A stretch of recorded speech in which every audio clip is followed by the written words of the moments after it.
সকালে ঘুম থেকে উঠে ফজরের সালাত আদায় করি, ফজরের সালাত আদায় করেই একটি ফেক অ্যাকাউন্টে লগ ইন করি। এই অ্যাকাউন্টে লগ ইন করার মাধ্যমে যত প্রকার নতুন প্রপাগান্ডা আছে সব বাজারে ছড়িয়ে দেই। তারপর ক্যান্টিনে গিয়ে নাস্তা করি, নাস্তা শেষ করে ক্লাসের উদ্দেশ্যে বেরিয়ে যাই। ক্লাসের সময়টুকু সাধারণ শিক্ষার্থীদের মাথা খাই, মাথা খেয়ে এসে ক্যান্টিনে দুপুরের খাবার খাই, খাবার খেয়ে তারপর রুমে গিয়ে একটু বিশ্রাম করি, বিশ্রাম করেই সেনাবাহিনীর গুণগান গাই। তারপর নির্বাচন বিরোধী কিছুক্ষণ ক্যাম্পেইন করি। নির্বাচন বিরোধী ক্যাম্পেইন শেষে মুক্তিযুদ্ধ একটি ভারতের ষড়যন্ত্র এবং ৭১-এর গন্ডগোল হিসাবে প্রচার করি। প্রচার করে কিছুক্ষণ আবার বিশ্রাম নেই, আবার বিশ্রাম নিয়ে উঠে কিছুক্ষণ পড়াশোনা করি।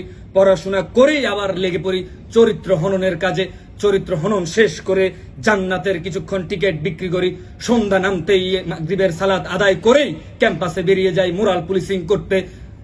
এখানে সেখানে নানাবিধ মোরাল পুলিশিং করে নানাবিধ মব সৃষ্টি করে তারপর আবার রুমে ফিরে যাই।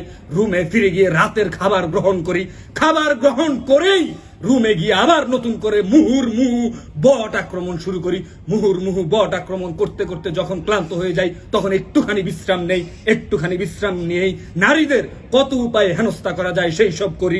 সেই সব করে সারাদিনের আমল নামায় টিক চিহ্ন দেই। টিক চিহ্ন দিয়ে রাত ১১টা, ১২টা, ১টা পর্যন্ত বট আক্রমণ চালাতে চালাতে ঘুমিয়ে যাই। আলহামদুলিল্লাহ। ঠিক আছে।